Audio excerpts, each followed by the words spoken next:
2019 පස්සේ ඉස්සරලාම ලංකාවට අලුතෙන් වන්ඩි ටිකක් බැස්සා 2025.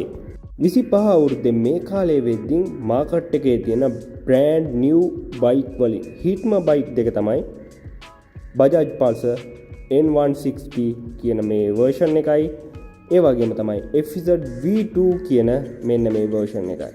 2025ටම මොඩල් කරපු බයික් එකක් තමයි Pulsar 160 කියන්නේ. ඉතින් මේකේ version දෙකක් එනවා. ප්‍රීමියර් version එකයි නැත්නම් 160 version එකයි. ඉතින් අලුත් වැඩ කෑලි අලුත් පෙනුමක් එක්ක ස්පෝර්ට් ලුක් එකෙන් ආපු අලුත්ම බයික් එක තමයි 2025ටම ආපු බයික් එක තමයි Pulsar 160 කියන්නේ. ඉතින් ඊට අමතරව FZ V2 ගැන ගත්තොත් අමරණීය මතකයක් එකතු කරපු බයික් එකක් තමයි FZ එක කියන්නේ. මේ බයික් දෙක 2025ට ගත්තොත් කෝකද ගන්න සුදුසුම බයික් එක. ගන්න හොඳම බයික් එක N160ද FZ V2ද? අපි බලමු අද මේ වීඩියෝ එක ඉවරනකන් ඉන්න. අනිවාර්යෙන්ම subscribe කරගෙන යන්න. පල්ලෙහා තියෙනවා තවත් වීඩියෝ. ඒවත් බලන්න කියන ගමන් අපි යමු අද වීඩියෝ එකේ මේ FZ V2 සහ Pulsar 160 Premier. ඔයගොල්ලෝ subscribe කරලා දෙන support එක මට channel එක කරගෙන යන්න පට්ටම වටිනවා. පුංචි ඉල්ලීමක් තියෙනවා. ඉතින් subscribe 1000 සම්පූර්ණ කරගන්න ඔයගොල්ලන්ගේ subscribe කරලා සහයෝගය දෙන්න කියන ගමන් අපි යමු අද වීඩියෝ එකට. review එක. right ඉතින් ලංකාවේ අපි හැමෝටම මතක ඇති සීසන් එකක්නේ කොරෝනා සීසන් එක කියන්නේ 2019 ඉඳලා 2024 අවසාන කාර්තුව වෙනකන් ලංකාවට කිසිම වාහනයක් පිට රටින් ගෙනාවේ නැහැ. ඉතින් මේක අයින් කරා 2024 අවසානට වගේ වෙන්න ඊට පස්සේ ලංකාවට අලුතෙන් වාහන එන්න පටන් ගත්තා. ඒ විදිහට අලුතෙන් ආව සෙට් එකක් තමයි FZ V2 මොඩල් එක සහ Pulsar 160 මොඩල් එක. හරි. අද අපි මේ වීඩියෝ එකේදී කතා කරනවා ඉස්සරළම 2025ට මොඩල් වෙච්ච Pulsar 160 ස්පෝර්ට් ලුක් එකක් තියෙන මෙන්න මේ බයික් එක ගැන. හරි. මුලින්ම කතා කරොත් Pulsar 160 Premier බයික් එක ගැන ගත්තොත් ඇත්තටම 2025ට මොඩල් කරපු ස්පෝර්ටි ලුක් එකක් තමයි තියෙන්නේ. මේ බයික් එක ගැන බැලුවොත් ඉන්දියන් බයික් වල එදා සහ අද ඉන්නේ කොයි තැනද කියලා ඔයගොල්ලන්ට බලා ගන්න පුළුවන්. ඉතින් ටෙක්නොලොජි එක බයික් එකේ පේනුම ඒ වගේම තමයි බයික් එකේ ස්ටේබල් බව, ඩියුරබිලිටි එක, එන්ජින් එක ගැන ගත්තොත් මේ හැම දෙයක්ම 2025ට අප්ඩේට් කරලා තියෙන්නේ. ඒ කියන්නේ 2025ටම අලුතෙන් එන විදිහට තමයි මේ බයික් එක අපිට බලා ගන්න පුළුවන් වෙන්නේ. ඉස්සරහ හෙඩ් එක ගැන ගත්තොත් මේක LED ප්‍රොජෙක්ටර් හෙඩ්ලයිට් එකක් තමයි බලා ගන්න පුළුවන් වෙන්නේ. රෑට සුපිරි එලියක් බලා ගන්න පුළුවන්. ඩිම් එක ගහගෙන ගියා සාමාන්‍ය ඉස්සරහින් එන මිනිස්සෙක් බැනගෙන යන ෂේප් එකේ ලයිට් එකක් දීලා තිනවා Pulsar N160 බයික් එකට. ඒ වගේම තමයි අපි කලින් දැකපු නැති අමුතු ලුක් එකක් දීලා තිනවා මෙන්න මේ 160 බයික් කාණ්ඩේ ඉඳන් ඉස්සරහ මූණ ගැන ගත්තොත්. ඩිජිටල් මීටර් එක පැත්තට ගියොත් ඇත්තරම මේක යුනික් ඩිජිටල් මීටර් එකක් අපිට බලා ගන්න පුළුවන්. මේකේ සම්පූර්ණම ඩීටේල්ස් ඉන්ඩිකේට් කරන්නේ සුදු පාටින්. මේ කට්ටිය කියනවා දවල් කාලේ හොඳට අපිට පේන්න තමයි මෙන්න මේ සුදු පාටින් මේ ඩීටේල්ස් ඔක්කොම ඉන්ඩිකේට් කරලා තියෙන්නේ. ඒ වගේම අපිට ඩිජිටල් මීටර් එකේ ටයිම්, මයිලේජ්, ගියර් පොසිෂන් එක, බ්ලූටූත් සහ ස්ටෑන්ඩ් මෙන්න මේ වගේ ගොඩක් දේවල් අපිට බලා ගන්න පුළුවන් මේ අප්ඩේට් කරපු නැත්නම් අප්ග්‍රේඩ් වුණු ඩිජිටල් මීටර් බෝඩ් එකේ අපිට ගොඩක් විස්තර ඉන්ඩිකේට් කරනවා. ඉතින් මීටර් ගැන ගත්තොත් නැත්නම් මේ ඩිජිටල් මීටර් එක ගැන ගත්තොත් සුපිරි 160 එකේ Pulsar 160 බයික් එකේ එන්ජින් එක ගැන ගත්තොත් මේක 2025ටම ඩිසයින් කරපු එන්ජින් එකක් අපිට බලා ගන්න පුළුවන් 160 4 stock single cylinder 2 valve air cooled F5 engine එකක් තමයි අපිට මේකේ බලා ගන්න තියෙන්නේ නැත්නම් සෙටප් කරලා තියෙන්නේ එන්ජින් එක විදිහට. වගේම තමයි කිලෝග්‍රෑම් 152කින් සමන්විතයි මෙන්න මේ බයික් එක. සාමාන්‍ය ආර අපි කියන්නේ පොළන ගතිය නැත්නම් හුලඟකදී පොළනවා වංගුවකදී පොළනවා මෙන්න මේ පොළන ගතියට සෙට් වෙනවා ඇති මෙච්චර බරක් එක්ක එන Pulsar N160 Premier බයික් එක. මේ මොඩල් එක අපිට බලා ගන්න පුළුවන් වෙන්නේ නැත්නම් N160 Premier version එක අපිට බලා ගන්න පුළුවන් වෙන්නේ එයා කූලර් විදිහට.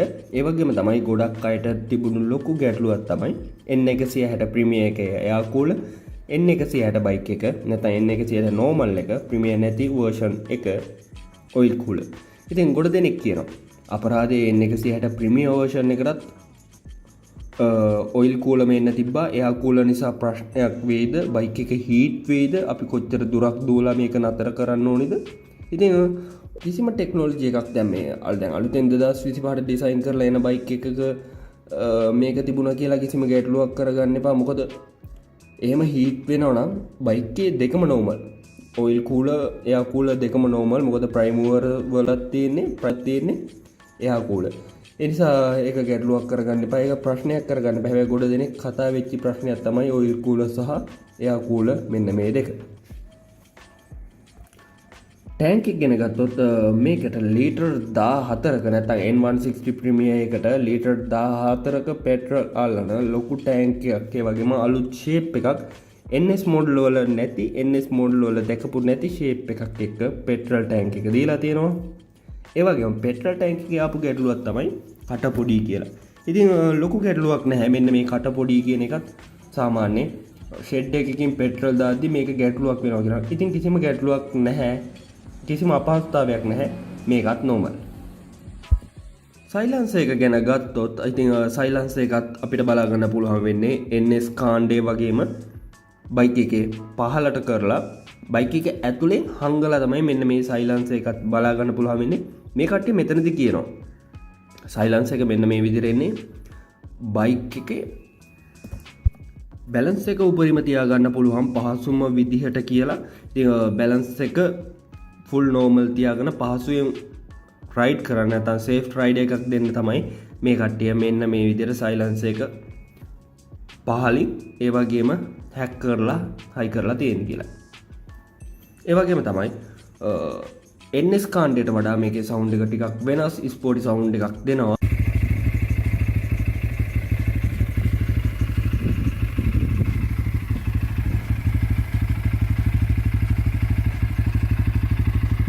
ඒ වගේම සුපිරිම ලුක් එකක් එක්ක සවුන්ඩ් එකක් අපිට බලා ගන්න පුළුවන් සාමාන්‍ය ස්පීඩ් රයිඩ් කරද්දී. වැදගත්ම දේ NS එක ගැන ගත්තොත් NS ජනප්‍රිය වුණේ NS කහ පාට මරණයක් නැත්නම් නිවන් සුව මෙන්න මේ විදිහට තමයි NS කහ පාට එක ලංකාවේ ජනප්‍රිය වුණේ. ඇත්තරම NS මරණයක් කියන්න හේතු වුණේ බයික් එකේ ස්පීඩ් එකට සෙට් වෙන කන්ට්‍රෝල් එකකුත් බ්‍රේක් සිස්ටම් එකකුත් බලා ගන්න බැරි වුණා. NS වල බයික් එකේ ස්පීඩ් බයික් එක දුවන බයික් එකක්. හැබැයි බ්‍රේක් සිස්ටම් එක සෙට් නැහැ බයික් එකේ ස්පීඩ් එක. ඉතින් මේ ඉෂුව එක හදලා ඉවලා තියෙනවා. මේ ඉෂුව එකට රිපෙයාර් එකක් දීලා තියෙනවා. නැත්නම් පිළිතුරක් දීලා තියෙනවා. නැත්නම් පිළියමක් දීලා තියෙනවා 2025ට ආපු Pulsar N160 බයික් එකේ. මේකට දීලා තියෙනවා ඩබල් ඩිස්ක් ABS එකක්. නැත්නම් මෙන්න මේ ඩුවල් ඩිස්ක් නැත්නම් ඩබල් ඩිස්ක් ABS සිස්ටම් එක දීලා තියෙනවා මෙන්න මේ Pulsar 160 ප්‍රීමියර් version එකට. මොකද්ද මේ ABS කියන්නේ? සාමාන්‍ය අපි බ්‍රේක් එකක් ගහද්දී එකපාරම හිර වෙන්නේ නැතිව සාමාන්‍ය අපි 60 70 වල ස්පීඩ් යනවා කියමුකෝ. බ්‍රේක් එකක් ගහපු ගමන් අපි ඩොග් ගාලා හිර වෙන්නේ නැතුව මේක normal control කරලා මේ කට්ටිය කඩ ගිහින් තමයි බ්‍රේක් එක වදින්නේ. මෙන්න මේ විදිහට තමයි ෂණික බ්‍රේක් එකක් වදින්නේ කියලා මෙන්න මේ කට්ටිය කියනවා. ඒකයි ටෙක්නොලොජි එක අප්ඩේට් වෙනවා කියන්නේ අප්ඩේට් ටෙක්නොලොජි වලට යන්න ඕනේ කියන්නේ. මේ කට්ටිය බ්‍රේක් කන්ට්‍රෝල් කරලා තියෙනවා. නැත්නම් ඩබල් ඩිස්ක් දීලා ඒ ඩිස්ක් එකත් කන්ට්‍රෝල් කරලා තියෙනවා. දැන් සාමාන්‍ය අපි බොරළු පාරක් ගිහින් එකපාරම බ්‍රේක් එක ගැහුවොත් ඇදීගෙන යනවනේ. අන්න ඒක නැති කරලා තියෙනවා මේ කට්ටිය. ෂණිකව ගහන බ්‍රේක් එකකදී මේ කට්ටිය පොඩි අර තප්පර කිහිපයට පොඩි ඒ කියන්නේ බම්ප් එකක් වගේ අපි කියමුකෝ ගාලා යන શબ્දයක් අන්න ඒ වගේ එකක් තියලා මේ කට්ටිය බ්‍රේක් එක අපිට දීලා තියෙනවා සේෆ් විදිහට සේෆ් රයිඩ් විදිහට. ඉතින් වැදගත්ම දේ සාමාන්‍ය පොඩි පාරවල් වල ලොකු ස්පීඩ් එකක යන්නේ නැතුව පොඩි ස්පීඩ් එකක ගිහින් එකපාරම බ්‍රේක් කරන්න එපා. එහෙම වුණොත් අනිවාර්යයෙන්ම බයික් එක පෙරලෙනවා. කතා දෙකක් නැහැ. මොකද මේ බයික් එකේ බර එක්ක පොඩි ස්පීඩ් එකත් එක්ක එකපාර ඩිස්ක් එක වැදුනා කියන්නේ අනිවාර්යයෙන්ම පෙරලෙනවා. ඉතින් ඒ දේවලුත් අපි හදා ගන්න ඕනේ බයික් එක. බයික් එකේ පදිද්දී බයික් එකේ තියෙන ෆීචර්ස් උත් අපේ හැකියාවත් එක්ක තමයි බයික් එක කන්ට්‍රෝල් එක තියෙන්නේ. රයිට්. ඊට අමතරව 37mm ටෙලස්කෝප් සස්පෙන්ෂන් ඉදිරිපස සහ බැක් එක මොනොෂොක් සස්පෙන්ෂන් සිස්ටම් එකක් දීලා තියෙනවා සුපුරුදු පරිදි සහ වෙනස් විදිහකට. මෙන්න මේ ඉදිරිපස ස්පෝක් අත නැත්නම් අපි දන්න තේරෙන සිංහලෙන් කියව ස්පෝක් අත මේක ගෝල්ඩ් කලර් එකෙන් දීලා තියෙනවා ප්‍රීමියර් වර්ෂන් එකේදී. නෝමල් වර්ෂන් එකේදී සිල්වර් කලර් වලින් දීලා තියෙනවා නැත්නම් බ්ලැක් එකෙන් දීලා තියෙනවා. ඒ ටික තමයි බයික් එකේ විස්තර කියලා විශේෂයෙන් අපිට කතා කරන්න තියෙන්නේ. ඊට අමතරව මේක අපිට ලංකාවේදී පාට බලා ගන්න පුළුවන් නිල් පාට. මේ නිල් පාට කිව්වට මේක බ්ලූ කලර් එක වෙනස් වෙනවා. නිල් පාට, රතු පාට, බ්ලැක් කලර් එකකින් අපිට බලා ගන්න පුළුවන්. ඉතින් උනම ඊට අමතරව සුදු පාටනුත් බලා ගන්න පුළුවන්.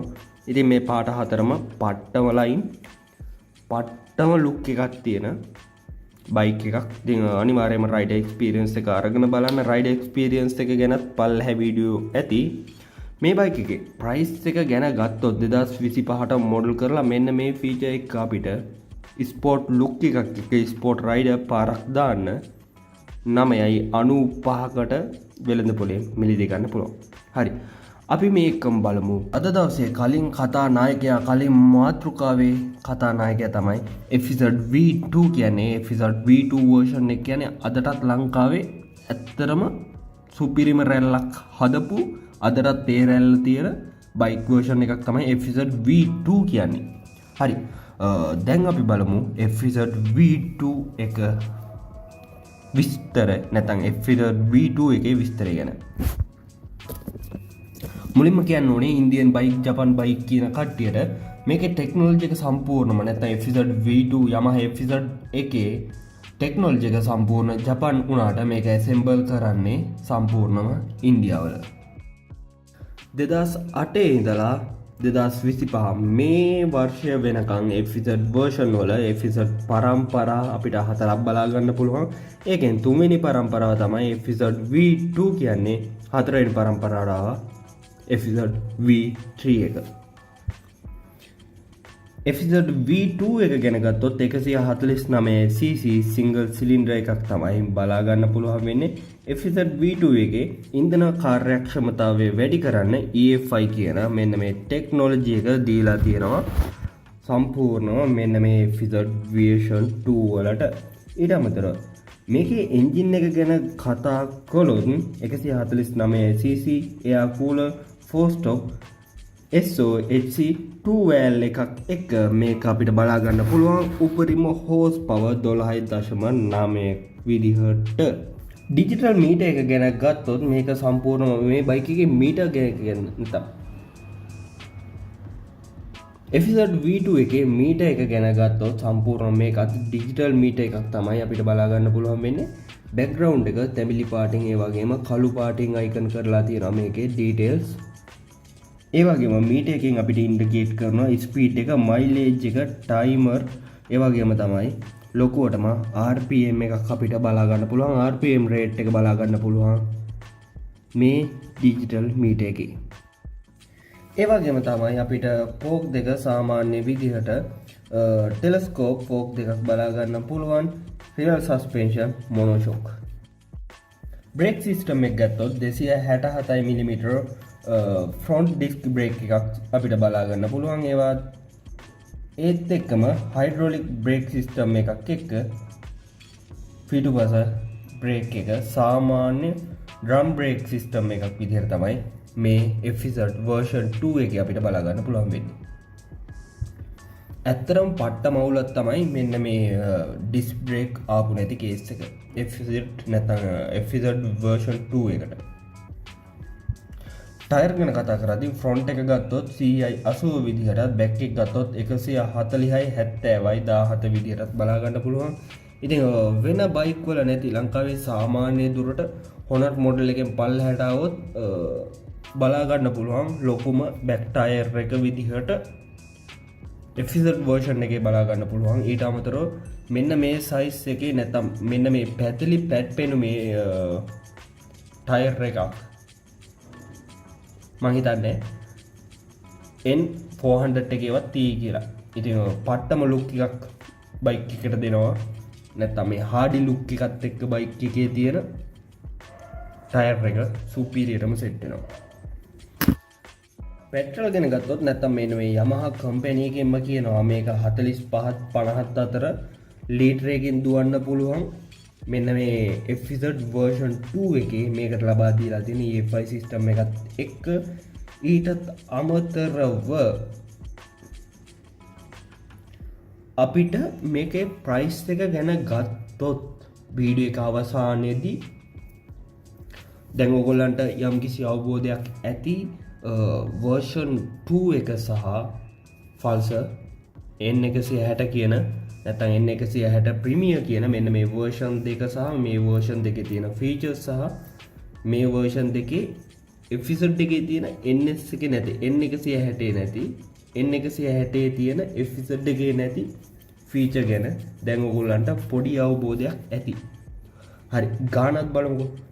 FZ V2 එක මේ වෙද්දී 10.75ක් වෙනවා. Pulsar N160 Premier version එක 9.95යි.